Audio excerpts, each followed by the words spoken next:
राजा सिर्फ ताज नहीं पहनते थे बल्कि वे समाज को दिशा भी देते थे। तो चलिए जानते हैं कैसे जन्म लिया भारत के पहले राज्यों ने। तो hello everyone, this is Mayank Dubey and you are welcome to फ्यूके एजुकेशन। सो आज हम लोग बात करने वाले हैं हमारे टॉपिक सेकंड, जो कि हमारा है अर्लीस्ट स्टेट्स के बारे में। तो हम पढ़ रहे हैं class 12th history chapter 2 Kings farmers and towns में, जिसमें आज हम पढ़ेंगे अर्ली स्टेट्स के बारे में कि कैसे हमारे शुरुआत में हमारे राज्यों का विकास कैसे होता है। हमने देखा कि समथिंग अराउंड 600 बीसी आते आते हमारे महाजनपदों का बनना शुरू हो गया था। कैसे हम प्री हिस्टोरिक पीरियड से प्रोटो हिस्टोरिक में आते हैं, हड़प्पा एज में या इंडस वैली सिविलाइजेशन में। इंडस वैली सिविलाइजेशन के बाद हम आते हैं ऋग्वैदिक पीरियड में, जिसका इतिहास हमें इसमें अभी नहीं दिया गया है। तो ऋग्वैदिक पीरियड के बाद हम देखते हैं हमारे किसकी शुरुआत होती है, समथिंग अराउंड 1000 बीसी आते आते हमारे मेगालिथिक एज के बारे में पढ़ते हैं, जहां हमारे आयरन की डिस्कवरी लेटर वैदिक पीरियड में होने लगती है। तो आयरन एज की डिस्कवरी के बाद हम देखते हैं 600 बीसी आते आते हमारा सेकेंड अर्बनाइजेशन का पीरियड बोलते हैं इसे। यहाँ पर भी क्या होता है, हमारे शहरों का बनने का प्रारंभ हो जाता है, यहाँ से हमारे शहर बनने लगते हैं यहाँ से भी। तो यहाँ से क्या हो जाती है, हमारे आयरन की डिस्कवरी हो जाती है। तो महाजनपद 16 महाजनपद के बारे में हम इसमें पढ़ेंगे। तो महाजनपद को पढ़ने से पहले हम देखेंगे इसमें जनपद क्या होता था। Janapada means the land where a people, clan or tribe sets its foot or settles. It is a word used in both Prakrit and Sanskrit. जन का अर्थ क्या होता है, जन मतलब लोग या लोगों का समूह या फिर आदिवासी। जन, इनको क्या बोलते थे हम, जन बोलते थे। और पद मतलब यहाँ पे इस जगह पर जो क्या करते थे, अपने पद या पैर रखते थे। इसको मिलाकर बनता है हमारा जनपद। मतलब जन लोग और पद, जहां पर उन्होंने पैर रखा या जहां पर वो स्थापित हुए या जहां पर उन्होंने अपना रहवास बनाया, उसे बोलते थे हम जनपद। और इन्हीं छोटे छोटे जनपदों से मिलाकर बनता है हमारा एक बहुत विशाल महाजनपद। तो इसी प्रकार के हम 16 महाजनपदों के बारे में, हम कितने महाजनपद, हमारे 16 महाजनपदों के बारे में हम इस चैप्टर में पढ़ेंगे। तो कैसे हमारे 16 महाजनपद हमारे बने, कैसे धीरे धीरे उसमें भी 16 महाजनपद में भी हम देखेंगे कैसे हमारे मगध, जो हमारा सबसे ज्यादा स्ट्रॉन्गेस्ट, सबसे ज्यादा शक्तिशाली हमारा महाजनपद बनता है। सबसे पहले हम देखेंगे 6th century BC is often regarded as major turning point in the Indian history. तो इंडियन हिस्ट्री में 6th सेंचुरी को आते आते हम देखते हैं कि बहुत बड़ा परिवर्तन होने की शुरुआत हो जाती है। यहाँ से हमारी सोसाइटी में, हमारी इंडियन हिस्ट्री में यहाँ से क्या होने लगते हैं, चेंजेस आने लगते हैं। किस प्रकार के चेंजेस आने लगते हैं, it is an era associated with early states. यहाँ पे क्या होता है, प्रारंभिक हमारे राज्य बनने लगते हैं, शहर बनने लगते हैं। आयरन का उपयोग यहाँ से और ज्यादा होने लगता है, लोग आयरन का उपयोग करने लगे थे कॉइन्स वगैरह बनाने के लिए, शस्त्र वगैरह बनाने के लिए, खेती वगैरह में भी आयरन का उपयोग होने लगा, आयरन के प्लाव वगैरह यूज होने लगे। And the development of the coinage, और यहीं से उसी आयरन या उसी मेटल का उपयोग करने लगे, किसके लिए, सिक्के बनाने के लिए। सिक्के तो पहले भी बनते थे, बट यहाँ से देखा जाता है सिक्के का सही स्वरूप है हमारे 6th सेंचुरी के बाद से ही हमारा शुरू होता है, जिसे हम बोलते हैं punch mark coin. So it is also witnessed the growth of the diverse system of the thought including Buddhism and Jainism। यहीं से हमारे 6th सेंचुरी से किसकी शुरुआत भी होती है, बुद्धिज्म और जैनिज्म जैसे जो हमारे रिलीजन हुआ करते थे, उनकी शुरुआत भी कहां से होती है, 6th सेंचुरी बीसी से ही होती है, या 600 बीसी से हमारे क्या होते हैं, ये भी यहाँ से इमर्ज करते हैं, Jainism and Buddhism. Early Buddhist and Jain text mention amongst other things 16 states known as mahajanapada. और हमको बुद्धिस्ट और जैन टेक्स्ट, इन दोनों से हमें इन 16 महाजनपद के विषय में जानकारी प्राप्त होती है। तो कौन कौन से सोर्स हैं जिनके बारे में जिनसे हमें पता लगता है कि भारत में क्या होते थे, 16 महाजनपद हुआ करते थे। तो दो इंपॉर्टेंट जो हमारे सोर्सेस हैं, एक बुद्धिस्ट टेक्स्ट है। बुद्धिस्ट टेक्स्ट कौन सा है, एक जैनिज्म टेक्स्ट है। तो बुद्धिस्ट टेक्स्ट हम देखेंगे कौन सा हुआ करता था, बुद्धिस्ट टेक्स्ट हम देखेंगे, बुद्धिस्ट टेक्स्ट हमारा हुआ करता था जिसे हम बोलते हैं अंगुत्र निकाय। कौन सा, अंगुत्र निकाय, यह हमारा बुद्धिस्ट टेक्स्ट हुआ करता था, जिससे हमें 16 महाजनपद के विषय में जानकारी प्राप्त हुआ करती थी। और हम देखेंगे हमारा जैनिज्म टेक्स्ट कौन सा हुआ करता था, जैन टेक्स्ट हुआ करता था, वो था हमारा भगवती सूत्र। वो हुआ करता था हमारा क्या, भगवती सूत्र। तो ये दो सोर्सेस हैं हमारे, बुद्धिस्ट सोर्स ये है, हमारा जैनिज्म सोर्स ये है। इन दोनों से हमें प्राप्त होती है किसकी जानकारी, 16 महाजनपदों के विषय में। कितने जनपद, 16 महाजनपदों के विषय में हमें जानकारी प्राप्त होती है। बुद्धिस्ट टेक्स्ट क्या है हमारा, अंगुत्र निकाय, और भगवती सूत्र क्या है हमारा, जैनिज्म टेक्स्ट। इन्हीं में वर्णन किया गया है किसका, 16 महाजनपदों के विषय में। उसके बाद हम देखते हैं, although the list vary some name such as Vajji, Magadha, Kaushal, Kuru, Panchal, ये हमारे महाजनपदों के नाम दिए गए हैं। Gandhara, and Avanti occur frequently। तो इन दोनों में कहीं ना कहीं मतलब सभी महाजनपदों के नाम एक समान नहीं दिए गए हैं, बट ये कुछ इंपॉर्टेंट है जिसमें उनमें सिमिलर नाम दिए गए हैं ये, बट कुछ कुछ नाम जो है उनमें थोड़ा थोड़ा चेंज आ जाता है। परंतु फिर भी हम देखते हैं कि दोनों में 16-16 महाजनपद का वर्णन किया गया है। किसमें? अंगुत्तर निकाय बुद्धिस्ट टेक्स्ट, और जैनिज्म टेक्स्ट कौन सा है? भगवती सूत्र में। कितने महाजनपद हुआ करते थे? 16 महाजनपद।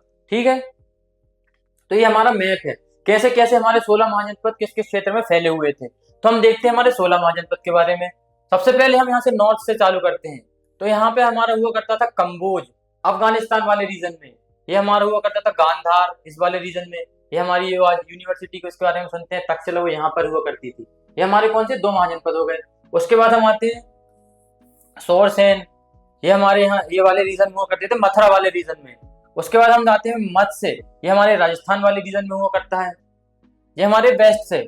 उसके बाद हम देखते हैं कुरु, ये हमारे हरियाणा दिल्ली वाले रीजन में हुआ करता है। कुरु जैसे हम कुरुक्षेत्र के नाम से जानते हैं, ये वही महाजनपद है। कुरु के बाद आता है हम ये देखते हैं पांचाल, पांचाल के बाद हम आते हैं कौशल महाजनपद, काशी महाजनपद के बारे में देखते हैं। ये हमारा वत्स महाजनपद हो जाएगा यहाँ पे। उसके बाद हम आएंगे हम मल्ल, हमारा महाजनपद हो जाएगा। कितने हो गए? 1 2 3 4 5 6 7 8 9 10। ये हमारा अंग महाजनपद होगा, सबसे ज्यादा ईस्टर्न मोस्ट यही हुआ करता था, अंग महाजनपद। उसके बाद हम आएंगे और मगध, सबसे पावरफुल महाजनपद ये हुआ करता था हमारा मगध, जो कि हमारा कहाँ पर है? बिहार में हुआ करता है। इसकी कैपिटल क्या थी? राजगीर या राजगृह है। उसके बाद हम देखते हैं वज्जी, वज्जी ऐसे हम बोलते हैं ब्रिज्जी, ये हमारा एक महाजनपद हुआ करता था। ये हमारा चेदी, हमारे मध्य प्रदेश में 2 महाजनपद हुआ करते थे, एक था हमारा अवंती और एक था हमारा चेदी, जो हमारे बुंदेलखंड वाले रीजन में लाया करता है। कौन से 2? अवंती और चेदी। और अवंती की कैपिटल क्या थी? उज्जैनी, या जिसे हम आज वर्तमान में उज्जैन कहते हैं। वैसे अवंती की 2 कैपिटल हुआ करती थी, उज्जैनी और माहिष्मती। ये हमारे 16 महाजनपदों में से एक इंपॉर्टेंट महाजनपद हुआ करता था। और हमारे साउथ में देखते हैं हमारा एक महाजनपद और था, इसको बोलते हैं अस्माक, जो हमारे कर्नाटक वाले रीजन में हुआ करता था। इस प्रकार से हमारे हुआ करते थे 16 के 16 महाजनपद हमारे भारत में। इस प्रकार से उनको देखा जाता है, इस प्रकार से उनकी क्या थी? लोकेशन थी। तो ये रहा हमारे महाजनपद। इसी प्रकार से ये वही सेम मत्स्य, सोरसेन इस वाले रीजन में, गांधार, ये हमारा कंबोज, ये हमारा वत्स, काशी, मगध, मल्ल, ब्रिज्जी, कौशल, पांचाल, कुरु, हमारा अवंती, उसकी कैपिटल उज्जैनी और माहिष्मती दोनों देखने को मिलती है। ये चेदी हो गया हमारा, यहाँ स्माग। इस प्रकार से हमारे क्या हुआ करते थे? पूरे क्षेत्र में फैले हुए थे हमारे 16 महाजनपद। तो उस समय इन्हीं महाजनपदों के द्वारा हमारे पूरे भारत के इंडियन सब कॉन्टिनेंट पे क्या रूल किया जा रहा था। तो हम देखते हैं कि अंग, तो इनको केवल हमको इनके 16 महाजनपद नहीं, 16 महाजनपदों की कैपिटल भी उतनी ही इंपॉर्टेंट है जितने की महाजनपद हैं। तो कहाँ इनकी कैपिटल हुआ करती थी? जैसे अंग महाजनपद को हम देखते हैं, जो हमारा ईस्टर्न मोस्ट हुआ करता था इस तरफ, अंग महाजनपद, उसकी कैपिटल थी चंपा, जो आज हमारे वर्तमान के बिहार में है। मुंगेर बिहार वाले रीजन में हमारा अंग पड़ता है। उसके बाद हम देखेंगे मगध, जो सबसे शक्तिशाली महाजनपद हुआ। इसकी कैपिटल क्या थी? राजगृह या राजगिर, जो कहाँ पे हमारे आज बिहार वाले रीजन में उस समय पड़ता था। तो उसके बाद हम देखते हैं काशी, काशी की कैपिटल हुआ करती थी वाराणसी, जो हमारे उत्तर प्रदेश यूपी वाले रीजन में था, इसकी लोकेशन है। कौशल कौन से क्षेत्र में हुआ करता था? इसकी कैपिटल थी श्रावस्ती, और ये वर्तमान के उत्तर प्रदेश में भी इसको देखा जाता है। कौशल की क्या है कैपिटल? श्रावस्ती। काशी, वाराणसी, मगध, राजगृह, अंग, चंपा। उसके बाद हम देखते हैं वज्जी या ब्रिज्जी, ये गण संघ भी हुआ करता था, जो भी हम पढ़ेंगे। वज्जी या ब्रिज्जी जो महाजनपद है, इसकी कैपिटल क्या थी? वैशाली। हमारे महावीर जैन और गौतम बुद्ध दोनों का संबंध इसी महाजनपद से हुआ करता था। कौन से? ब्रिज्जी या वज्जी से। महावीर जैन और गौतम बुद्ध दोनों का संबंध इसी महाजनपद से हुआ करता था। ये कौन से क्षेत्र में है? बिहार वाले क्षेत्र में है। उसके बाद हम देखेंगे मल्ल महाजनपद, इसकी क्या क्या कैपिटल है? कुशीनारा एंड पावा। मल्ल महाजनपद की क्या है? कुशीनारा और पावा, ये हमारे उत्तर प्रदेश वाले क्षेत्र में है। उसके बाद हम देखेंगे चेदी, इस चेदी की क्या है कैपिटल? सुक्तिमती, ये हमारे बुंदेलखंड वाले रीजन में है, मध्य प्रदेश के, मतलब ये हमारे यूपी और एमपी की बॉर्डर वाले रीजन में ये वाला महाजनपद हुआ करता था। इसकी कैपिटल क्या है? सुक्तिमती। उसके बाद हम देखते हैं वत्स या वंश, इसकी कैपिटल क्या है? वत्स की कौशाम्बी, ये वर्तमान में हमारे इलाहाबाद वाले रीजन के, उत्तर प्रदेश वाले रीजन में हुआ करता था। उसके बाद कुरु महाजनपद, इसकी कैपिटल है हस्तिनापुर, ये हमारे मेरठ वाले रीजन में, उत्तर प्रदेश वाले रीजन में हुआ करता था कुरु। उसके बाद हम देखते हैं पांचाल, पांचाल की कैपिटल हुआ, 2 कैपिटल हुआ करती थी, एक अहिक्षात्र जो नदर्न कैपिटल हुआ करती थी, और सदर्न कैपिटल क्या थी? काम्पिल्य। अहिक्षात और काम्पिल, 2 कैपिटल हुआ करती थी किसकी, पांचाल की। उसके बाद हम देखते हैं मत्स्य। मत्स्य की कैपिटल क्या होती थी, विराटनगर। मत्स्य की कैपिटल विराटनगर। ये हमारे जयपुर राजस्थान वाले रीजन में हुआ करता था मत्स्य, जयपुर राजस्थान वाले रीजन में। इनकी लोकेशन बहुत इंपॉर्टेंट है, शायद मैप वर्क के लिए भी आ सकती है। इनकी कैपिटल क्या हुआ कर सकती थी, ये सब पूछ ले कि कोई भी 5 महाजनपद के बारे में लिखी है, इस प्रकार से भी क्वेश्चन आ सकता है। तो सौरसेन, मथुरा, ये हमारे यूपी वाले रीजन में। उसके बाद देखते हैं अशाक या अस्माक। इसकी कैपिटल हुआ करती थी पोतली या पोतन, ये हमारे तेलंगाना वाले रीजन में हुआ करता है। अवंती, इसकी कैपिटल उज्जैनी हुआ करती थी। और महेशमती भी, जिसे हम आज वर्तमान में महेश्वर कहते हैं, तो ये उसकी कैपिटल हुआ करती थी। गांधार, जो हमारे गांधार की कैपिटल हुआ करती थी तक्षशिला। गांधार की कैपिटल तक्षशिला, जो हमारे इस वाले क्षेत्र में, अफगानिस्तान वाले, पाकिस्तान वाले क्षेत्र में हुआ करती थी। वर्तमान में रावलपिंडी पाकिस्तान में ये लाई करती है। उसके बाद हम देखते हैं काम्बोज, इसकी राजपुर, इसकी कैपिटल हुआ करती थी, जो हमारे कश्मीर और अफगानिस्तान वाले क्षेत्र में पाई जाती है। कौन सी, कम्बोज। ये तो इस प्रकार से हमारे हुआ करते थे ऐसे 16 महाजनपद और उनकी कैपिटल हुआ करती थी, और वर्तमान में किसके क्षेत्र में इनकी लोकेशन है ये हमने देखी। अब हम देखते हैं वाइल मोस्ट महाजनपद पर रूल्ड बाय द किंग। तो जितने भी ये 16 महाजनपद हैं, इन 16 महाजनपदों में रूल कौन कर रहा था, इन 16 के 16 महाजनपदों को कंट्रोल कौन कर रहा था? ऑब्वियसली राजा कंट्रोल कर रहे थे, जब राजा कंट्रोल कर रहे थे। पर हम कुछ देखते हैं, कुछ कुछ महाजनपद ऐसे भी हुआ करते थे जिनमें क्या गण या संघ वगैरह भी बनाए जाते थे। क्या बनाए जाते थे? गण या संघ बनाए जाते थे। तो गण या संघ क्या हुआ करते थे? They were oligarchies where power was shared by number of men often collectively called rajas. छोटे छोटे राजा हुआ करते थे। ओलिगार्की, तो ओलिगार्की क्या होता है? Oligarchy refer to a form of government where power is exercised by group of man. तो क्या हुआ करता है कि ग्रुप ऑफ मैन, तो कुछ लोगों के समूह के द्वारा, जैसे आठ आठ छोटे छोटे क्लैन के लोग आ गए, आठों ने मिलकर समूह बना लिया, और उसी समूह से मिला के बना लिया क्या, एक महाजनपद, या क्या बना लिया, गण संघ। इन्हीं गण संघ से मिलकर बनता है क्या, महाजनपद बना। इसी प्रकार से क्या बने उस समय के, गण या संघ बनते हैं। तो वो क्या होते हैं? ओलिगार्की शुरू करते हैं। ओलिगार्की गवर्नमेंट ऐसी होती है जिसमें कुछ लोगों के द्वारा, ग्रुप ऑफ पीपल के द्वारा ये गवर्नमेंट बनाई जाती है। तो वर्तमान में भी देखें तो हमारी रशिया जो कंट्री है, वहां पे भी कहीं ना कहीं देखें तो ओलिगार्की गवर्नमेंट है। वहां के जो बड़े बड़े बिलियनर्स या एलीट क्लास पीपल हैं, जिसे कंट्रोल करते हैं, किसको? रशिया। वहां पे भी ओलिगार्की गवर्नमेंट को हम देखने को मिलती है। Both Mahavira and Buddha belong to such gana. कौन? हमारे महावीर जो हमारे जैन धर्म से संबंधित हैं, और गौतम बुद्ध जो हमारे बौद्ध धर्म से संबंधित हैं, वे भी कहीं ना कहीं इन्हीं गण संघ से, कौन से गण से? हमने देखा वज्जी, हमारे वज्जी गण से, वज्जी गण संघ से, वज्जी महाजनपद से ही संबंध इनका है। किसका? महावीर का और गौतम बुद्ध का। In some instances as in the case of the Vajji sangha, the rajas probably controlled resources such as land collectively. जितने भी ये वज्जी के जो संघ के लोग हुआ करते थे, तो कहीं ना कहीं सभी रिसोर्सेज पर, उनकी जमीन पर, किसका मतलब ऐसे मिलकर इनका कंट्रोल हुआ करता था। किसका? राजा का, छोटे छोटे राजा जो हुआ करते थे, तो मिलकर कलेक्टिव कंट्रोल इनका हुआ करता था वहां के क्षेत्र पर, वहां के रिसोर्स पर, वहां के संसाधनों पर। Although their histories are often difficult to reconstruct due to lack of sources, some of these states lasted for nearly 1000 year. तो हमने जैसे देखा 16 महाजनपद के बारे में जानकारी मिलती है, पर हमको इनसे संबंधित और भी ज्यादा डिटेल में जानकारी प्राप्त नहीं होती है। गण संघ के विषय में हमको और जानकारी प्राप्त नहीं होती है। तो जितनी जानकारी हमको प्राप्त होती है, केवल उसी के आधार पर हमने हमारे इतिहास में इनका वर्णन किया गया है। So each mahajanapada had a capital city. जितने भी 16 महाजनपद हुआ करते थे, हमने देखा हर एक महाजनपद की क्या हुआ करती थी? कैपिटल सिटी हुआ करती थी, जैसे हम बोलते हैं राजधानी। क्या बोलते हैं? राजधानी हुआ करती थी। आज हमारे मध्य प्रदेश की राजधानी क्या है? हमारी भोपाल है। उसी प्रकार उस समय भी यहाँ पे जो क्षेत्र हुआ करते थे, राज्य हुआ करते थे, उनकी भी क्या हुआ करती थी? राजधानी हुआ करती थी। सो maintaining these fortified cities as well as providing for independent armies and bureaucracies required resources। तो क्या हुआ करता था? इन राजधानियों में ही कहीं ना कहीं उनकी राजधानी से राजा रूल करते थे अपने अपने महाजनपदों पर, और क्या करते थे? यहीं पे इनको फोर्टिफाइड किया जाता था, ऐसे किलेबंदी बनाई दी जाती थी, बड़े बड़े किले बना दिए जाते थे आसपास के क्षेत्र में। और इन किलों के अंदर क्या लगा दी जाती थी? जब इतना बड़ा राज्य है, राज्य पे सुरक्षा भी रखनी इतनी आवश्यक है, खतरा हो सकता है राज्य को किसी आसपास के किसी रूलर के द्वारा, तो आर्मी की आवश्यकता भी पड़ेगी। आर्मी की आवश्यकता पड़ेगी, और आर्मी के साथ साथ ब्यूरोक्रेसी की आवश्यकता पड़ेगी। आप में से भी कुछ लोग जब इतिहास विषय आपने लिया है, भविष्य में आप यूपीएससी जैसे एग्जाम के लिए भी अप्रोच करेंगे, तो आप भी कहीं ना कहीं इसी ब्यूरोक्रेसी का पार्ट बनेंगे। ब्यूरोक्रेसी कौन हो सकते हैं? राजा के जो साथ में जो कार्य करते हैं, जो राजा को एडवाइस देते हैं, राजा को जो सलाह देते हैं कि किस प्रकार हमें राज्य को चलाना है, हमारे स्टेट को चलाना है या कंट्री को चलाना है, वो सब ब्यूरोक्रेट्स कहलाते हैं। इन सभी चीजों पर किसका कंट्रोल हुआ करता था? राज्य का या महाजनपद का। इसी प्रकार से हर महाजनपद की क्या हुआ करती थी? कैपिटल सिटी हुआ करती थी। From the 6th century BC onward ब्राह्मण बिगेन कंपोजिंग संस्कृत टेक्स्ट। तो 6th century से क्या होता है? ब्राह्मण से लोग करते हैं धर्मसूत्र या धर्मशास्त्र बनाना प्रारंभ कर देते हैं। यहीं से धर्मशास्त्र वगैरह, क्या धर्मसूत्र या धर्मशास्त्र, अब धर्मशास्त्र ब्राह्मणों ने कंपोज करना चालू कर दिया। कौन सी भाषा में धर्मशास्त्र लिखे जाते थे ब्राह्मणों द्वारा? संस्कृत भाषा में लिखे जाते थे।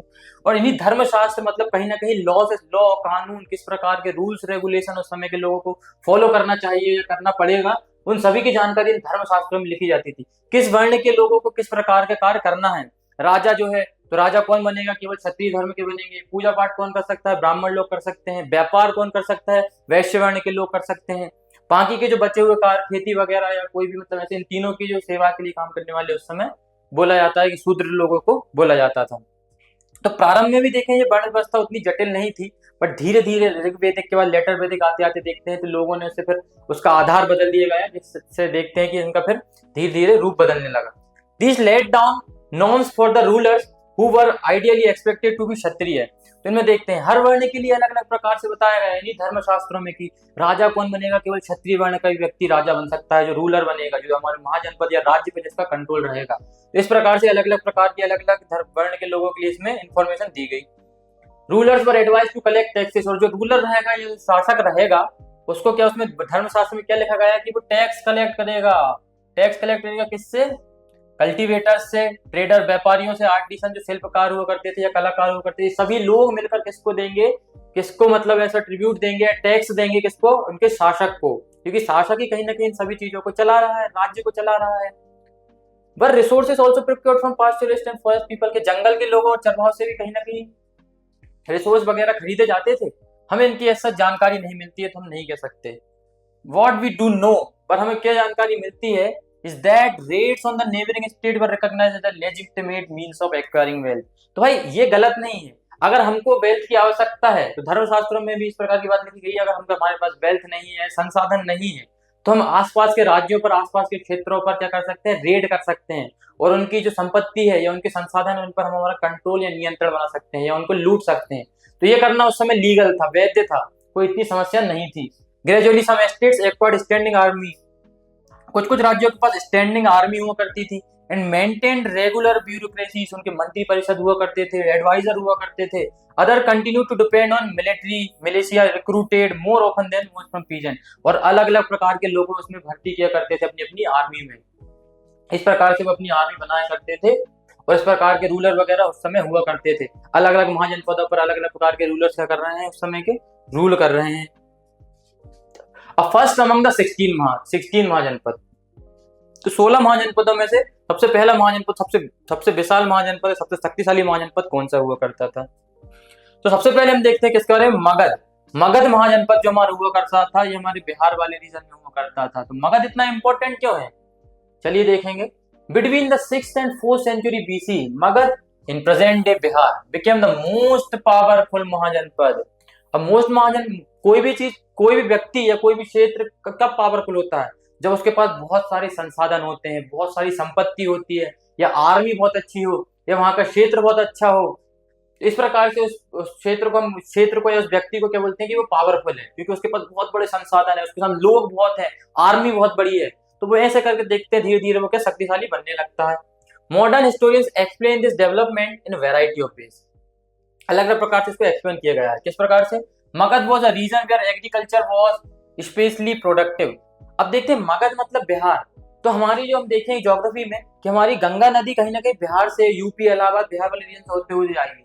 तो ये हमारे नदन प्लेन्स वाले क्षेत्र कहलाते हैं। कौन से? हमारे नदन प्लेन्स वाले क्षेत्र कहलाते हैं। यहाँ से हमारी गंगा नदी ओरिजिनेट होकर ऐसे धीरे बिहार और यूपी वाले क्षेत्र से, यूपी बिहार ये वाले रीजन में इस क्षेत्र को सबसे ज्यादा फर्टाइल बनाती है। क्या बनाती है? फर्टाइल, उपजाऊ बनाती है, जहाँ खेती करना संभव होता है और जहाँ पे एग्रीकल्चर प्रोडक्शन बहुत ज्यादा हाई लेवल पे होता है, क्योंकि यहाँ की जमीन बहुत ज्यादा उपजाऊ होती है। जो सिल्ट, सैंड, क्ले लेकर आती है हमारी गंगा नदी, वो यहीं पे आकर कहीं ना कहीं इसी क्षेत्र में आकर धीरे धीरे स्प्रेड करने लगती है। इस जमीन को उपजाऊ बनाती है, बहुत से न्यूट्रिएंट रिच सॉइल को न्यूट्रिएंट रिच बनाती है।